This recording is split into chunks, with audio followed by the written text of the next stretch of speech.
नमो तस्स भगवतो अरहतो सम्मा संबुद्दस्स। नमो तस्स भगवतो अरहतो सम्मा संबुद्दस्स। नमो तस्स भगवतो अरहतो सम्मा संबुद्दस्स। बोधिसत्व बाबा साहब को नमन। क्रांति सूर्य ज्योतिबा फुले को नमन। माता रमाई को नमन। और मेरे समस्त उपस्थित कल्याण मित्रों, धम्म उपासक उपासिकाओं और प्रबुद्ध भारत के नागरिकों, माताओं और बहनों, आज हम बाबा साहब की 135वीं जयंती निमित्त यहाँ उपस्थित हुए हैं। तो यहाँ एक इतनी सारी भीड़ को देखते हुए मुझे नहीं लगता है कि बाबा साहब के संघर्षों को किसी को बताने की जरूरत है, क्योंकि हम इतने लंबे समय से बाबा साहब को पढ़ते पढ़ाते जानते आ रहे हैं, समझते आ रहे हैं। तो मैं ये मानता हूं कि जो ये 21वीं सदी है और 21वीं सदी में हम 21वीं सदी के हम 25 साल गुजार चुके हैं। तो इस 21वीं सदी के भारत में जब हम बाबा साहब के बारे में आज भी यदि हम उनके संघर्षों को गिनाते जा रहे हैं, तो मुझे लगता है कि कहीं कहीं हम बाबा साहब को आत्मसात नहीं किए हैं। यदि बाबा साहब को आत्मसात कर लिया होता उनका समाज, तो शायद आज बाबा साहब के संघर्षों को गिनाने की जरूरत नहीं होती। हमें जरूरत होती कि बाबा साहब के सपनों के अनुसार अपने समाज का निर्माण करते। हम बाबा साहब के सपनों को साकार करने का प्रयास करते और बाबा साहब के दिखाए हुए सपने, जो प्रबुद्ध भारत का सपना, जो लोगों के लिए आज कल्याणकारी है, आने वाले समय में भी कल्याणकारी होगा, इस ध्येय वाक्य के साथ हम आगे बढ़ते हैं। लेकिन दुर्भाग्य इस समाज का कहूं या बाबा साहब का, कि उनके जाने के बाद उनके समाज के द्वारा जिनके लिए उन्होंने अपना संपूर्ण जीवन, उन्होंने अपना संपूर्ण परिवार, उन्होंने अपनी सुख सुविधाएं सभी का त्याग करके उस दबे कुचले वंचित समाज को ऊपर उठाने के लिए रात दिन एक कर दिए। लेकिन हम सब केवल और केवल वर्तमान में एक नीला गमछा और जय भीम के नारे तक सीमित हो गए। और जब हम एक नीले गमछे और जय भीम के नारे तक सीमित हो जाते हैं, तो हम चरित्रवान समाज का सपना नहीं देखते हैं। हम क्या देखते हैं? चित्रवान समाज का सपना देखते हैं। और जहां कहीं पर भी बाबा साहब का चित्र लगा हुआ हो और नीचे जय भीम लिखा हुआ हो, हम उस तरफ दौड़ पड़ते हैं। चाहे वो चित्र लगाने वाले लोग, वो जय भीम का नारा लगाने वाले लोग बाबा साहब के विचारों के अनुरूप अपना आचरण करते हैं या नहीं, बाबा साहब के विचारों को आगे बढ़ाने का प्रयास करते हैं या नहीं, इस बात से हमें कोई लेना देना नहीं होता है। जब हमारा इस बात से कोई लेना देना नहीं होता है और हम ये उम्मीद कर ले कि आने वाले समय में ये भारत प्रबुद्ध भारत और बाबा साहब के सपनों का भारत बन जाएगा, ये कैसे संभव हो सकता है? आपको इस बात पर भी गौर करना पड़ेगा, जब भारत 1947 में आजाद हो गया और 1950 तक आते आते उनके द्वारा निर्मित संविधान को लागू कर दिया गया, उसके 6 साल बाद जाकर के भी उनको ऐसी क्या जरूरत पड़ी कि उन्होंने अपने समाज को, जिसके लिए उन्होंने अपना सब कुछ न्योछावर कर दिया, सब कुछ खो दिया, उस समाज को आखिरकार बुद्ध के धम्म का मार्ग क्यों दिखाया? इस पर आत्ममंथन और चिंतन करने की जरूरत है कि जब भारत आजाद हो गया, हमें सारे राजनीतिक अधिकार प्राप्त हो गए, संविधान के अंदर अधिकारों को लिख दिया गया, और उसके बावजूद भी वो आप सबको बौद्ध धर्म की ओर जाने का इशारा करते हैं। इसके क्या कारण थे? इस पर आत्ममंथन और चिंतन करने की जरूरत है। और जब तक हम इस बात पर आत्ममंथन और चिंतन नहीं करेंगे, तब तक ये जो हमारा समाज है वो कभी भी सामाजिक लोकतंत्र को प्राप्त नहीं कर सकता है। आज 1947 में जब संविधान हमें मिला तो हमें केवल और केवल राजनीतिक लोकतंत्र मिला, राजनीतिक तौर पर हमें आजादी मिली। लेकिन आज भी आजादी के 75 सालों के बाद भी हम कहीं न कहीं सामाजिक आजादी के लिए लड़ाई लड़ रहे हैं, संघर्ष कर रहे हैं, और हम न जाने कितने ही अपने युवाओं को, भाइयों को, बहन बेटियों को खोते जा रहे हैं। यह समस्या हमारे सामने क्यों आई? इस पर आत्ममंथन और चिंतन करने की जरूरत है, क्योंकि बाबा साहब ने यह कहा था कि जब तक समाज के अंदर सामाजिक लोकतंत्र स्थापित नहीं होता तब तक समाज असली आजादी को उपभोग नहीं कर सकता है। इसलिए हमें जरूरत है, राजनीतिक आंदोलन खड़े करने की जरूरत नहीं है, हमें जरूरत है सामाजिक आंदोलन खड़े करने की, जो समाज के अंदर लोकतंत्र को प्रतिस्थापित करके इस असमानतावादी राजनीतिक व्यवस्था को चुनौती दे सके। ऐसा समाज खड़ा करने की जरूरत है। और यदि यह समाज जो सामाजिक लोकतंत्र को यदि कोई स्थापित कर सकता है तो मेरा यह मानना है कि दुनिया के अंदर बुद्ध के धम्म के अलावा कोई भी नहीं कर सकता। क्यों? क्योंकि बुद्ध का धम्म है, उसके अंदर वो नैतिक मूल्य है जो दुनिया के किसी धर्म में नहीं है। आप बहुत बड़े चाव से हर जगह जहां बाबा साहब का नाम आता है वहां एक कोटेशन हम बड़े प्यार से लिख देते हैं, मैं ऐसे धर्म को मानता हूं जो समता, स्वतंत्रता, बंधुता सिखाता हो।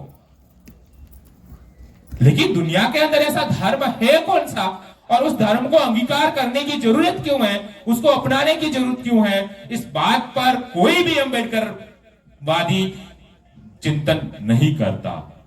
और आज तो एक बहुत बड़ा नैरेटिव चला दिया गया है कि धर्म की तो आवश्यकता ही नहीं है, कि धर्म क्यों जरूरी है, जब वहां पूजा पाठ करना है, वहां बुद्ध वंदना करनी, वहां वंदनाएं करनी है, मंदिर जाना है, वहां दान देना है, और इधर आते हैं तो बुद्ध वंदना करनी है, त्रिशरण पंचशील करना है, भिक्षुओं को नमन करना है, भिक्षुओं को दान देना है, तो दोनों में फर्क क्या रहा? इस बात पर बहस किए जा रहे हैं। या मेरे समक्ष बैठे हुए व्यक्ति जिनके पास में बहुत सारी डिग्रियां होगी, बहुत अच्छी नौकरियां होगी, बहुत अच्छे घर में रहते होंगे, लेकिन कोई भी ऐसा व्यक्ति है जो अपने आप को यह मानता हो कि मैं बाबा साहब अंबेडकर से ज्यादा प्रज्ञावान हूं, ज्यादा विवेकशील हूं, या ज्यादा तर्कशील हूं, या ज्यादा ज्ञानवान हूं, तो वो एक बार खड़ा होकर के दिखा दे।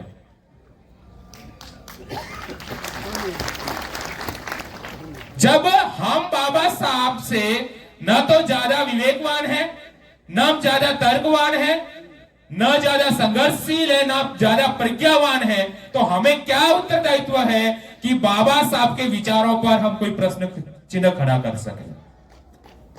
यदि हम बाबा साहब के विचारों पर प्रश्न चिन्ह खड़ा करते हैं तो इसका कारण एकमात्र मैं मानता हूं वो ये है कि हम कहीं न कहीं मानसिक रूप से गुलाम है। जब तक हम मानसिक गुलामी से मुक्त नहीं होते हैं तब तक बाबा साहब के विचारों को आप आत्मसात नहीं कर सकते। तो बाबा साहब के विचारों को जब आत्मसात नहीं कर सकते तो बाबा साहब से तो बहुत ऊपर की चीज भगवान बुद्ध है, उनके विचार तो और उच्च विचार है और उनसे ऊपर के विचार है, तो हमारी प्रज्ञा कैसे उन विचारों को स्वीकार कर सकती है? और मेरा यह मानना है कि जिन लोगों ने बुद्ध धर्म को अपनाया है उन्होंने कहीं न कहीं मिथ्या दृष्टि का त्याग किया, त्याग करके सम्यक दृष्टि को अपनाया है और सम्यक दृष्टि के अनुसार अपना जीवन जीना तय किया है। और जब तक हमारे अंदर सम्यक दृष्टि विकसित नहीं होती है तब तक हम मानसिक गुलामी से कभी भी मुक्त नहीं हो सकते। आपको मैं बताना चाहूंगा कि मानसिक गुलामी क्या होती है। एक न्यूरोलॉजिस्ट सर्जन जिसने न्यूरोलॉजिस्ट की पढ़ाई की, न्यूरोलॉजिस्ट की पढ़ाई करने के बाद उसने यह सीखा कि शरीर के अंदर नर्वस सिस्टम कैसे काम करता है, नस से कैसे काम करती है, और हमारा मस्तिष्क है वो पूरे सिस्टम को कैसे चलाता है, और उसी के आधार पर वो पूरे शरीर की संरचना को समझने का काम करते हैं। एक डॉक्टर जिसने कार्डियोलॉजिस्ट है और कार्डियोलॉजिस्ट होने के बाद भी उसने पूरे हृदय की संरचना का अध्ययन किया कि हृदय कैसे काम करता है। इस तरीके से जितने सारे अध्ययन करने वाले लोगों की बीमारियों को ठीक करने वाले लोग, यदि एक कार्डियोलॉजिस्ट ये मानता है कि मनुष्य के शरीर में रेड कलर का इस तरीके का दिल रहता है, तो मेरा मानना है कि उसका पढ़ना बेकार है, वो कहीं न कहीं मानसिक रूप से गुलाम है।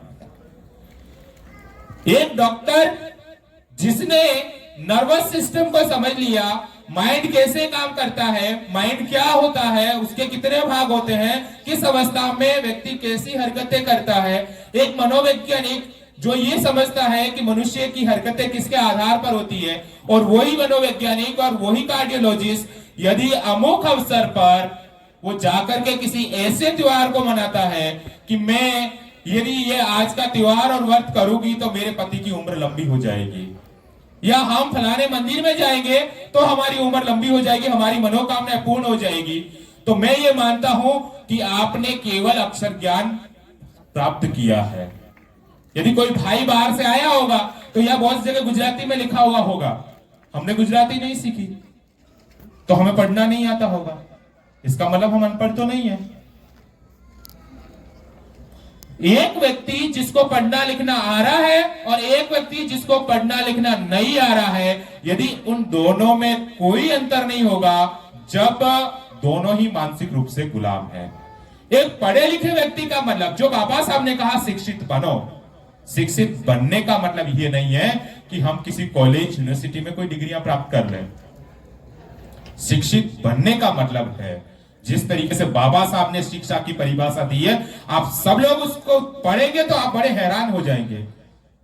बहुत से मेरे समक्ष टीचर लोग बैठे होंगे और उन्होंने बहुत सारे विद्वानों की शिक्षा के ऊपर परिभाषाएं पढ़ी होगी, लेकिन एक ऐसा विद्वान जो बाबा साहब है, वो बाबा साहब शिक्षा की परिभाषा देते हुए लिखते हैं कि शिक्षा का मतलब दूसरों के विवेक से चलने वाली बुद्धि का त्याग करना, दूसरों के विवेक से चलने वाली बुद्धि का त्याग करके अपने विवेक से चलने वाली बुद्धि को विकसित करना ही शिक्षा है। अब यदि आप अपनी बुद्धि और विवेक से काम कर लेते हैं और चलते हैं, तो भगवान बुद्ध का मुझे वो एक कथन याद आता है, अत्तदीपो भव। अत्तदीपो भव का मतलब यही है कि अपने विवेक को जगाना, अपने आप को जगाना, अपने आप को जागृत करना, ताकि हम पाखंड, झूठ, अंधविश्वास जैसे मुद्दों से बाहर आए, अपनी समझ को बढ़ाएं। और आज की तारीख में एक और नैरेटिव में कल परसों एक सोशल मीडिया पे पोस्ट पढ़ रहा था, तो एक व्यक्ति जो अपने ही समाज से आता है, जो अनुसूचित जाति समाज का व्यक्ति है, जिसके लिए बाबा साहब ने सब कुछ किया, और वो अपनी पोस्ट के अंदर लिखता है कि बाबा साहब को केवल और केवल डिग्रियां ही बताई गई और इस वजह से लोग उनको बड़ा मानते हैं।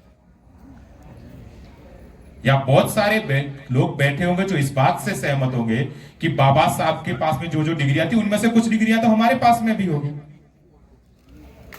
लेकिन बाबा साहब की डिग्रियां केवल और केवल मात्र डिग्री का टुकड़ा नहीं है। बाबा साहब की एक एक किताब हजारों पीएचडी थीसिस से भी ऊपर है, इस बात को हमें स्वीकार करना पड़ेगा।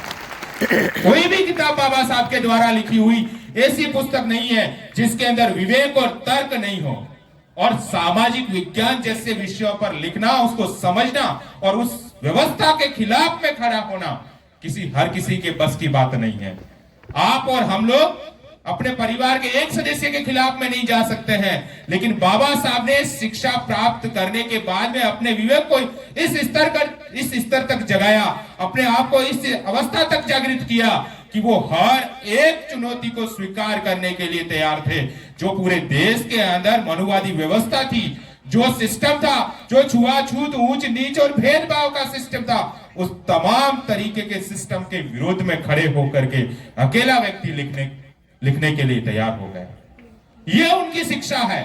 उन्होंने कभी किसी भी वक्तव्य के अंदर नहीं कहा कि मैंने इतनी डिग्रियां हासिल की है, मैंने इतना पढ़ा लिखा हूं, ऐसा किसी वक्तव्य में नहीं कहा। उन्होंने हर जगह तर्क और अपने ज्ञान के स्तर पर सामने वाले व्यक्ति को जवाब दिया, ताकि उनके सामने जितने सारी चुनौतियां खड़ी थी उन सारी चुनौतियों को एक एक करके वो निपट लिए। और ऐसा व्यक्ति, और उस समय में और ऐसी अवस्था में जब उनके चलने फिरने की स्थिति नहीं थी, उनको पकड़ करके चलाना पड़ रहा था, बैठने की स्थिति में नहीं थे,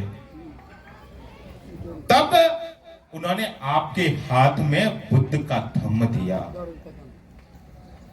और एक व्यक्ति जो जीवन भर धार्मिक कर्म कांडों के खिलाफ में रहा, जीवन भर धर्म की चुनौतियां दी, धार्मिक व्यवस्थाओं को ललकारा, और वही व्यक्ति आपको धर्म के रास्ते पर चलने के लिए कहता है, ये कितनी बड़ी बात है। और वो धर्म कोई और नहीं, जो समता, स्वतंत्रता, बंधुता और न्याय आधारित व्यवस्था है, उस व्यवस्था की तरफ लौटने के लिए कहता है। क्यों? क्योंकि बाबा साहब को यह पता था कि जो राजनीतिक आरक्षण व्यवस्था है वो पार्टियों की गुलाम बन करके रह जाएगी, समाज का कल्याण कभी भी नहीं करेगी। इसलिए यदि समाज का कल्याण करना है तो समाज को संगठित होना पड़ेगा, और संगठित होने के लिए यदि कोई आधार हो सकता है राजनीतिक व्यवस्था के अलावा, तो वो बुद्ध का धम्म हो सकता है, जिसमें जाति व्यवस्था नहीं है और सारी जातियां आपस में मिल जाएगी तो पूरा समाज एक हो जाएगा। और यही समाज की एकता उस तक हर आने वाली चुनौती, चाहे वो राजनीतिक हो, सामाजिक हो, आर्थिक हो या राजनीतिक हो, उन सबके सामने लड़ सकेगा। बाबा साहब ने एक जगह लिखा कि यदि कोई समस्या तब तक बड़ी होती है जब किसी व्यक्ति के सामने खड़ी होती है, कोई भी समस्या तब तक बड़ी होती है जब किसी एक व्यक्ति विशेष के सामने खड़ी हुई होती हो, और वही समस्या यदि समाज के सामने खड़ी हो जाए तो समाज के लिए वो समस्या कोई मायने नहीं रखती है। यदि मैं आपसे कहूं कि आपको एक प्रोग्राम करना है जिसमें 1 लाख रुपए खर्च करने हैं, और एक व्यक्ति से कहा जाए तो उसके लिए बहुत बड़ी समस्या हो जाएगी, भाई 1 लाख रुपए कहां से लाएगा? लाएगा तो भी अपने धन में से कम करना पड़ेगा। और यदि यहां बैठे हुए मैं तमाम लोगों से कहूं कल एक प्रोग्राम करना है, उसके लिए 1 लाख रुपए खर्च करना है, आप यदि 10-10 रुपए निकालेंगे ना, तब भी 1 लाख रुपए से ज्यादा हो जाएगा। ये हमारे समाज की सामूहिकता की ताकत है, और जब तक हम समाज की सामूहिकता को नहीं समझेंगे, सामुदायिक भावना को नहीं समझेंगे, समाज की एकता को नहीं समझेंगे, तब तक हमारे सामने जो वर्तमान में जितनी सारी चुनौतियां हैं, वो सारी की सारी चुनौतियां आपके समक्ष वैसी की वैसी बनी रहेगी। जैसे राजनीतिक समस्या है, यदि आप इतने सारे लोग हैं और आज अम्बेडकर जयंती है, तो आपने देखा होगा हर चौराहे पर हर पार्टी के लोग आपसे मिलने के लिए उतावले हो रहे हैं, हर कोई जय भीम बोल रहा है। और आम दिनों में, क्योंकि आम दिनों में तो आप अकेले अकेले घूमते हैं, कोई जय भीम नहीं बोलता। आज जय भीम है वो किसी व्यक्ति विशेष को नहीं बोला जा रहा है, आज जो जय भीम बोला जा रहा है वो समुदाय को बोला जा रहा है जो बाबा साहब अंबेडकर को फॉलो करता है। उनको लुभाने के लिए बोला जा रहा है ताकि वो उनको वोट दे दें। इस बात को हमें समझना पड़ेगा। मैं राजस्थान की एक घटना का यहां जिक्र करना चाहूंगा। राजस्थान के अंदर एक घटना घटी पिछले पंचायती राज चुनाव से पहले, 1-2 महीने पहले घटना घटी, और घटना घटने के बाद में सब बहुत बड़ा आंदोलन खड़ा हुआ, बहुत सारे एक्टिविस्ट वहां आए, समाज ने विद्रोह किया, लोगों ने लड़ाई लड़ी। थोड़े दिनों बाद में पंचायती राज चुनाव आया। पंचायती राज चुनाव आया, जो पूरा गांव उस परिवार के खिलाफ में खड़ा था, फिर वो पूरा गांव पूरे समाज के खिलाफ में खड़ा हो गया और पूरे समाज को अलग कर दिया गया। खूनी संघर्ष हुआ। उसके बाद जैसे ही पंचायत के चुनाव आते हैं तो एक प्रोग्राम आयोजित किया जाता है भाईचारे का, समरसता, भाईचारा निभाओ, भाईचारा निभाओ। चारों ओर से एक ही आवाज आती है, भाईचारा निभाओ। और भाईचारा निभाना क्यों है? क्योंकि जनरल की सीट है और जनरल की सीट से सरपंच को जिताना है, इसलिए भाईचारा बनाना है। मेरे पास में किसी व्यक्ति का कॉल आया कि बंते जी उस प्रोग्राम में जाना चाहिए या नहीं जाना चाहिए। मैंने कहा भाईचारा हो रहा है, चले जाइए, आपको तो वैसा ही चाहिए ना, चले जाओ। मुझे तो पसंद नहीं है, मैं तो नहीं कहूंगा कि आप जाओ या नहीं जाओ। 2-3 लोगों के और कॉल है, वो सामने से हाथ मिलाने के लिए तैयार है, तो हम पीछे क्यों हटे। मैंने उन लोगों को कहा कि यदि वो सामने से हाथ मिलाने के लिए तैयार होते, असली रूप से यदि भाईचारा स्थापित करना चाहते, क्योंकि अत्याचार उन लोगों ने किया है, हमारे लोगों ने अत्याचार नहीं किया है। संघर्ष उन्होंने शुरू किया है, हमने संघर्ष शुरू नहीं किया है। यदि उन्होंने संघर्ष शुरू किया है, उनकी गलती है, और उनको यदि गलती का एहसास होता है तो उस जनरल सीट से किसी शेड्यूल कास्ट को सरपंच खड़ा करके उसको जिताते, तो मैं मानता हूं कि आप वास्तव में भाईचारा निभाना चाह रहे हैं। अन्यथा भाईचारा निभाना नहीं चाह रहे हैं, केवल सरपंच की पोस्ट हथियाना चाह रहे हैं, जो उन लोगों के सहयोग के बिना आप जीत नहीं सकते। आज तमाम समाज के लोग जो अनुसूचित जाति और जनजाति से नहीं आते, वो भाईचारा प्रोग्राम खड़ा कर रहे हैं। और भाईचारा प्रोग्राम इसलिए खड़ा कर रहे हैं क्योंकि वो अपने आप में बहुत ही अल्पसंख्यक है। जब वो एक जाति विशेष पे आ जाए तो उनके घरों उनकी संख्या उस गांवों में कुछ हाथों पे गिनी जा सकती है, उतनी है।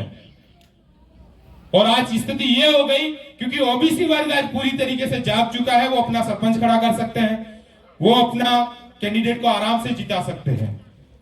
लेकिन जनरल कास्ट के सामने ये समस्या खड़ी हो गई, चाहे वो राजपूत हो ब्राह्मण हो, क्योंकि उनकी संख्या बहुत कम है, उनको एससी एसटी के वोटों के बिना कहीं पर भी वो अपना उम्मीदवार है वो नहीं जिता सकते।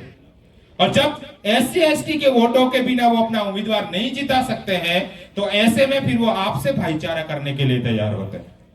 और उस भाईचारे के अंदर बड़े बड़े प्रोग्राम ऑर्गेनाइज करते हैं, वहां भीड़ होती है शेड्यूल कास्ट और शेड्यूल ट्राइब की, नेता होते हैं उनके, भाषण देने वाले उनके, खर्चा उनका, और हमारे लोग चल पड़ते हैं उस रास्ते पर। अब ऐसे बिना सोच समझ के, अपने विवेक और तर्क का उपयोग किए बिना यदि आप उस दायरे में चलेंगे, उस धारा में बहेंगे, तो आपका कल्याण कैसे हो सकता है। कल्याण तभी होगा जब आपका अपना विवेक और बुद्धि काम करेगा। आपके दिमाग में तर्क होना चाहिए कि ऐसा क्यों। मैं कल परसों एक हमारे हिस्ट्री के लेक्चरर है, मेरे साथी है, मैं उनसे चर्चा कर रहा था, वो हिस्ट्री में पीएचडी है। मैंने कहा आप बताइए कि साइमन कमीशन का भारत में विरोध क्यों हुआ। तो उन्होंने तुरंत उत्तर दे दिया, क्योंकि सबको रटा रखा है, तो उन्होंने तुरंत उत्तर दिया कि उसमें एक भी सदस्य भारतीय नहीं था, इसलिए साइमन कमीशन का भारत में विरोध हुआ। मैंने कहा एज ए हिस्ट्री स्कॉलर, आपके दिमाग में कभी यह सवाल पैदा हुआ कि उसमें एक भी सदस्य भारतीय क्यों नहीं था? इस पर कभी आत्ममंथन चिंतन किया? कि ऐसा सवाल तो मेरे दिमाग में ही नहीं आया। जब तक आपके दिमाग में पढ़ते वक्त, समझते वक्त, चलते वक्त यदि कोई सवाल खड़ा नहीं होता है, इसका मतलब आप बाबा साहब के अनुसार शिक्षित नहीं है। क्यों शिक्षित नहीं है? जो मैंने परिभाषा बताई थी, क्योंकि आप आज भी पढ़े लिखने के बाद भी आप उसी बुद्धि को काम में ले रहे हैं जो आपको उन्होंने सिखाई है। आप अपनी बुद्धि को काम में लेते तो तुरंत आपके दिमाग में प्रश्न खड़ा हो जाना चाहिए था कि यदि भारतीय नहीं था तो क्यों नहीं था, और यदि वो भारत में आए तो उनका स्वागत करने के लिए कौन खड़ा हुआ, वो भारत में आए तो किस लिए आए थे, क्या जानना चाह रहे थे, और यदि वो जानना चाह रहे थे क्यों जानना चाह रहे थे। इस तरीके के सवाल प्रत्येक इतिहास के विद्यार्थी के दिमाग में होने चाहिए। हम केवल धार्मिक व्यवस्थाओं को ढोते जा रहे हैं जो हम पर थोपी गई है, उसी को हम ढो रहे हैं, मानसिक गुलाम होकर के ढो रहे हैं। हमें कोई पता नहीं हम ये क्यों कर रहे हैं, इसका कोई लेना देना नहीं हमसे, बस आस पड़ोस के सब लोग कर रहे हैं इसलिए कर रहे हैं।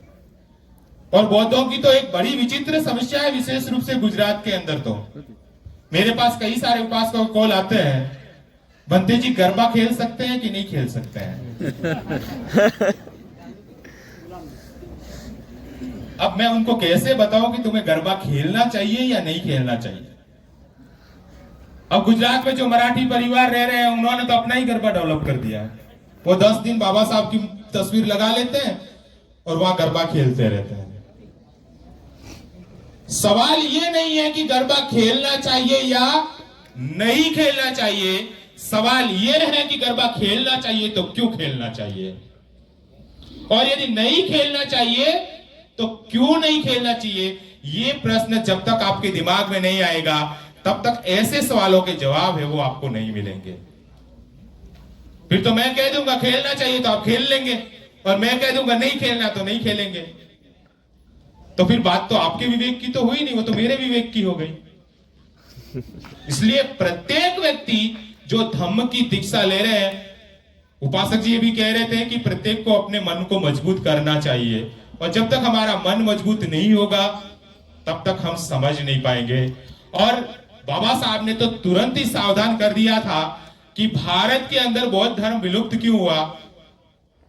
उसका मुख्य कारण था कि जो उपासक वर्ग है उस उपासक वर्ग का रवैया है वो क्लियर नहीं था।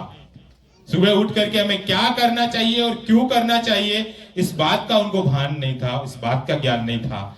इसलिए उपासकों से जैसे ही धर्म खत्म हुआ उन्होंने दूसरों को स्वीकार कर लिया, बस हमें तो ये ठीक है, चलते रहो। इसलिए मुस्लिम धर्म से सबसे ज्यादा आक्रमण जो हुए मुस्लिमों के, उनसे जो सबसे ज्यादा नुकसान हुआ वो बौद्ध धर्म को हुआ। क्यों हुआ? क्योंकि उपासकों के व्यवहार में धम्म है वो नहीं था।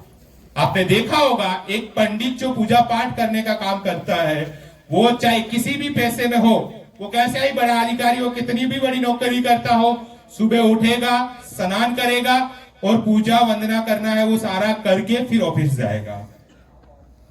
और हम बौद्ध बनने के बाद भी बंते जी के सामने याचना नहीं कर पाते हैं कि त्रिशरण और पंचशील की याचना कैसे की जाती है और शील क्यों जरूरी है। इस बात पर आपको आत्मचिंतन और मंथन करना पड़ेगा। मैं बड़े दिनों से खोज रहा था कि क्यों शीलों का पालन करना चाहिए। रोज सुबह उठ करके हम 5 शील दोहरा लें तो क्या होना है? कुछ नहीं होना। वो ठीक वैसे ही होगा जैसे मंदिर में जाकर के रोज वो आरती गाता है, ठीक वैसे ही हो जाएगा। शील इसलिए जरूरी है कि इससे समाज के अंदर विश्वास कायम रहता है, और जब समाज के अंदर विश्वास कायम रहता है तो सामाजिक व्यवस्थाएं हैं वो मजबूत होती है, और सामाजिक व्यवस्थाएं मजबूत होगी तो समाज नैतिक रूप से तरक्की करता है। जैसे मान लो आपका पड़ोसी कितना ही धार्मिक प्रवृत्ति का क्यों ना हो, यदि वो व्यभिचारी है, यदि वो मारकूट करता है, लड़ाई झगड़ा करता है, झूठ बोलता है, नशा करता है, तो आपका कितना भी सगा क्यों ना हो, आप में से कोई भी व्यक्ति अपने बच्चों को उनके पास भेजना नहीं चाहेगा। लेकिन वही व्यक्ति पूजा पाठ, इन कर्म कांड, इन सब में विश्वास नहीं करता, लेकिन शीलवान है, सदाचारी है, धम्म का आचरण करने वाला है, तो आप सारे लोग उनके ऊपर भरोसा करके अपने बच्चों को उनके पास छोड़ जाएंगे। ये जो व्यवस्था के अंदर विश्वास बनाना है, वो विश्वास है, वो धम्म का आचरण ही बना सकता है और व्यक्ति को जोड़ता है। और व्यक्ति को जब जोड़ेगा तो समाज में एकता आएगी, और सामाजिक एकता ही तो लोकतंत्र का मुख्य आधार है, उसी से तो आप चुनाव जीत पाएंगे। तो समाज में विश्वास कायम रखना है, समाज को जोड़ना है, तो बुद्ध के धम्म को अंगीकार करना और उस रास्ते पर चलना जरूरी है। यदि कोई धार्मिक व्यक्ति ये धम्म का आचरण करता है, गुस्सा नहीं करता है, अब वो अपनी बात को तर्कपूर्ण ढंग से आराम से किसी के सामने रख सकता है, उससे उस व्यक्ति की प्रज्ञा जागृत होती है, सोचने समझने की शक्ति जागृत होती है। और आप जब सोच समझकर तर्क के साथ में किसी भी अधिकारी के सामने जाकर के अपनी बात को रखेंगे तो वो व्यक्ति आपकी बात को मानने के लिए उसे मजबूर होना पड़ेगा। इससे आपके सारे कार्य दफ्तरों में आसानी से हो सकते हैं। बाबा साहब की बात को हम माने तो मुझे देखता हूं उन्होंने इस बात का भी जवाब दिया है कि यदि अनुसूचित बोझ बन जाएंगे तो उससे क्या होगा। तो बाबा साहब कह रहे हैं कि हमें ऐसा नहीं सोचना चाहिए, क्योंकि बुद्ध का धम्म है वो आशावादी है, और आशावादी व्यक्ति हमेशा उत्साहित होता है, और यदि व्यक्ति उत्साहित होगा तो वो अपनी तरक्की है वो स्वयं कर सकता है। हिंदू धर्म ने आज दिन तक जितने सारे दलित, शोषित, पीड़ित व्यक्ति है उनको कभी भी उत्साहित होने नहीं दिया। उनको हर जगह दबाया गया, बोलने से रोका गया, प्रश्न करने से रोका गया, अपनी व्यवस्था को खड़ा करने से रोका गया। तो ऐसा व्यक्ति कैसे उत्साहित हो सकता है? और व्यक्ति के अंदर किसी कार्य को करने के लिए उत्साह ही नहीं हो तो उसका कार्य कैसे सफल हो सकता है? इस बात को सोचना पड़ेगा। इसलिए तो कहीं न कहीं आज भी आप और हम किसी न किसी जगह इस बात का सामना करते हैं। मैं अक्सर अपने शिक्षक साथियों से सुनता हूं कि ये तो भीलों का बच्चा है, इसके ज्यादा परसेंटेज किस काम के है? क्या करेगा इस ज्यादा परसेंटेज ला करके? इसके तो इतने ही खूब है, जैसे ही पढ़ता नहीं है, समझता नहीं है, तो तुरंत कह देंगे फलानी जाति का है, तो कैसे समझेगा? अब उस व्यक्ति को आप तुरंत ये एक बाल मन में ये बात डालेंगे कि तू फलानी जाति से आता है इसलिए तेरे अंदर ये ज्ञान प्राप्त करने की क्षमता ही नहीं हो सकती। जब ज्ञान प्राप्त करने की क्षमता नहीं हो सकती तो बच्चा क्या सोचेगा कि मेरा जन्म तो इस जाति में हुआ है और इस जाति वाले लोगों की क्षमता नहीं होती है, इसलिए मेरे में कहां से आएगी? तो वो उस समस्या से पलायन कर जाता है। और जब बच्चा पलायन कर जाएगा तो बच्चा कैसे आगे बढ़ेगा? सभी शिक्षक साथियों से मेरा एक निवेदन रहेगा कि कभी भी किसी भी बच्चे को उसकी जाति, धर्म, लिंग के आधार पर टारगेट नहीं करें।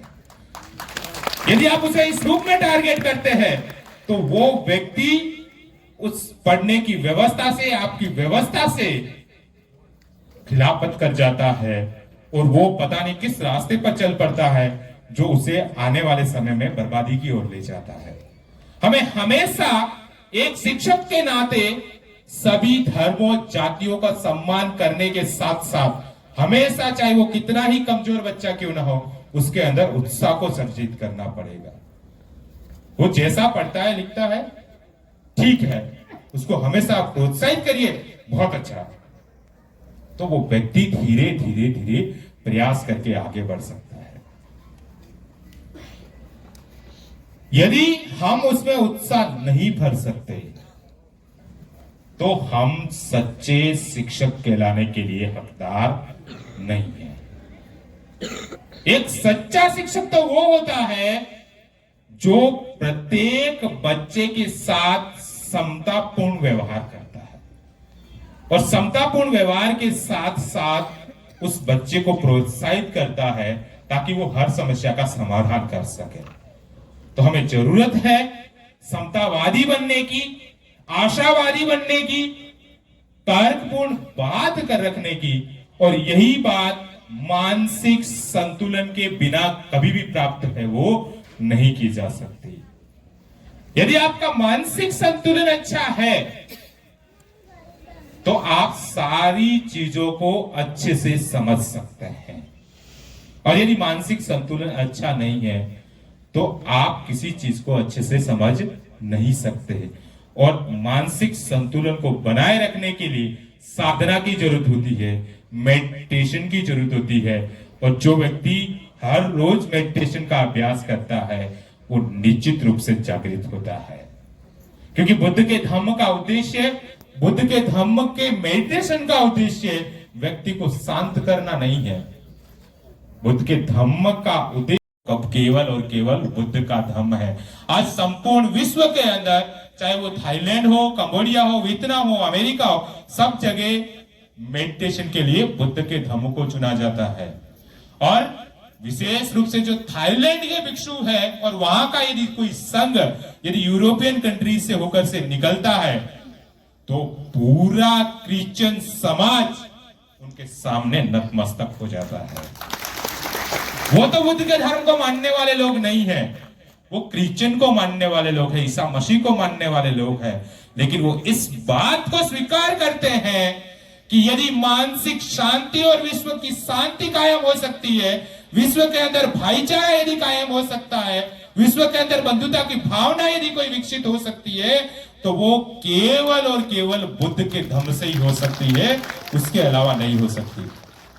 लेकिन हमारे देश का तो बड़ा दुर्भाग्य रहा है, जिस देश के अंदर बुद्ध पैदा हुए, जिस देश के अंदर उन्होंने अपना जीवन बिताया, जिस देश के अंदर उन्होंने धम्म की खोज करके लोगों को बताई, उस देश के अंदर ही आज बुद्ध उपेक्षित है।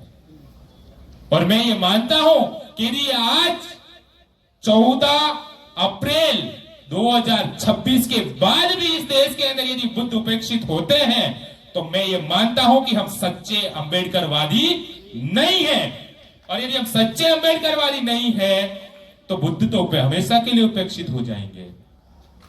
यदि हमें समता, स्वतंत्रता, बंधुता और न्याय को यदि देश के अंदर स्थापित करना है और विश्व पटल पर यदि बाबा साहब का नाम कायम रखना है, तो हमें आने वाले समय के अंदर सभी बाबा साहब के अनुयायियों को बुद्ध धम्म को अंगीकार कर लेना चाहिए और उसी के रास्ते पर चलना चाहिए, ताकि भारत के अंदर फिर से बुद्ध के शासन को स्थापित किया जा सके। और यदि बुद्ध भारत के अंदर बुद्ध शासन पूर्णतया स्थापित हो जाता है, तो मैं दावे के साथ कह सकता हूं, चाहे थाईलैंड हो, कंबोडिया हो, वियतनाम हो, म्यांमार हो, श्रीलंका हो, चाहे कितने भी पुराने बुद्धिस्ट कंट्रीज क्यों ना हो, उनकी यदि कोई अगुवाई करेगा, उनका यदि कोई नेतृत्व करेगा, तो वो केवल और केवल भारत करेगा। और भारत के पीछे सारे बौद्ध कंट्री चलने के लिए तैयार है। वो चलने के लिए तैयार क्यों है? क्योंकि वो मानते हैं कि यदि हमारा कोई धर्म गुरु है, यदि हमारा कोई मार्ग जाता है, हमें कोई सही रास्ते पर ले जाने वाला है, तो वो एकमात्र बुद्ध की भूमि है। इसलिए वो सभी लोग आज भी भारत की तरफ ये नजरें गड़ाए बैठे हैं कि भारत से एक धार्मिक क्रांति हो जो संपूर्ण दुनिया के अंदर बुद्ध को प्रतिस्थापित करे। और ये जिम्मेदारी बाबा साहब के अनुयायियों की है। और 1956 के बाद में बाबा साहब ने ये कार्य आपको सौंपा है।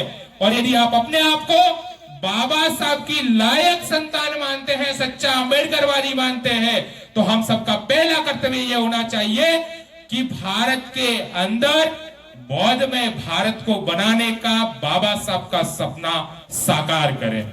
और इससे बड़ा और इससे बड़ी कोई बाबा साहब को सच्ची श्रद्धांजलि नहीं हो सकती।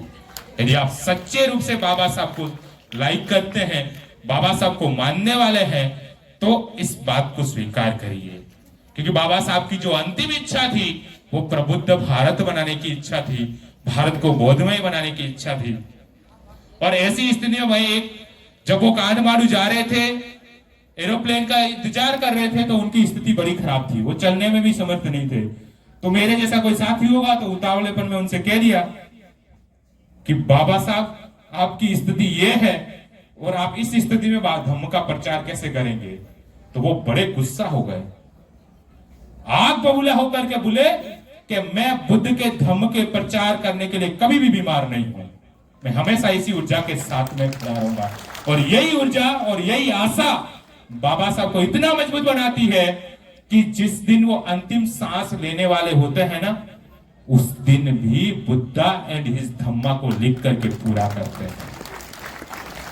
आप और हम मरने की स्थिति में होते हैं ना, 2 साल तक तो बेड से उठते ही नहीं है। यह धम्म की ताकत है कि धम्म की ताकत में यदि कोई व्यक्ति अपना प्राण भी त्यागता है, तो वो बड़े उत्साह के साथ त्यागता है। यह ताकत आपको किसी भी धर्म में नहीं मिलेगी। और जो जो लोग उत्साह के साथ में अपना प्राण त्यागना चाहते हैं, सुखी मन से, खुशी मन से यदि प्राण त्यागना चाहते हैं, तो बुद्ध के धम्म का अभ्यास आज से शुरू कर दीजिए। आपकी सारी समस्याओं का समाधान बुद्ध के धम्म में है। शर्त केवल एक ही है कि बुद्ध के धम्म को बुद्ध के कहे अनुसार आपको स्वीकार करना पड़ेगा। यदि आपने मान लिया कि मैं बौद्ध धर्म भी ग्रहण कर लो, जहां कहीं भी जाऊं वहां चला भी जाऊं, तो आप सच्चे बुद्धिस्ट नहीं हो सकते। इसलिए बाबा साहब ने एक वक्तव्य में कहा था कि अब समय आ गया है कि धर्म को वस्तुओं के रूप में देखने की जरूरत नहीं है, पशु के रूप में देखने की जरूरत नहीं है कि ये मेरे पिता की विरासत में जो मुझे धर्म मिला है मैं उसी को मानूं। ऐसी जरूरत नहीं है, बल्कि धर्म को व्यक्तिगत तौर पर स्वीकार करने की जरूरत है, तार्किक ढंग से उसकी व्याख्या करने की जरूरत है।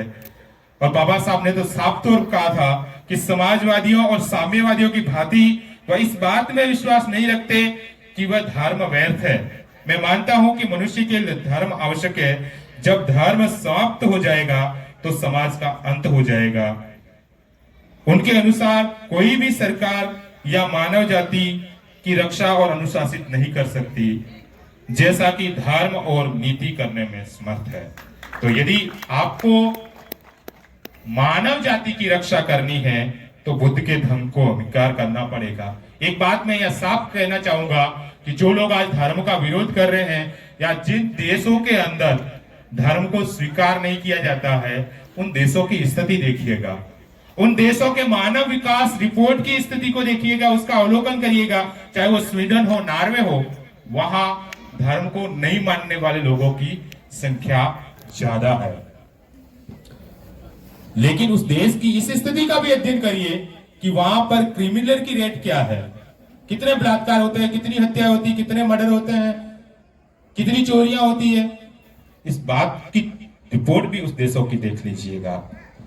वहां एक भी जेल नहीं है, एक भी अपराध नहीं होता है, मानव विकास उच्च है, अमीर गरीबी का कोई भेद नहीं है। जब ऐसी सामाजिक व्यवस्था है तो ऐसे में उनको धर्म की क्या जरूरत है? बुद्ध का धर्म तो यही सिखाता है कि किसी की हत्या नहीं हो, कोई चोरी नहीं हो, व्यभिचार नहीं हो, झूठ नहीं बोले और कोई नशा पता नहीं करे। तो यदि ऐसी व्यवस्था इस देश के अंदर कायम होती है तो मैं ये मानता हूं कि सच्चे अर्थों में हम बौद्ध धर्म को प्रतिस्थापित कर लेंगे। मुझे यह बुलाया, मान सम्मान दिया, सुना, इसके लिए मैं आप सभी का बहुत बहुत आभार व्यक्त करता हूं। क्योंकि मैंने अभी बहुत कुछ बोलने के लिए बाकी है, लेकिन ज्यादा समय नहीं लूंगा। आप रैली में भी थक करके आए होंगे, तो इसके लिए आज के प्रोग्राम के लिए आपको पुनः बाबा साहब की 135वीं जयंती की हार्दिक शुभकामनाएं और मंगल कामनाएं करता हूं। और जिन जिन लोगों ने इन प्रोग्राम के लिए अपना समय, विचार और धन का दान किया है, मैं उन सब का पुण्यानुमोदन करता हूँ। भवतु सब मंगलम, भवतु सब मंगलम, भवतु सब मंगलम।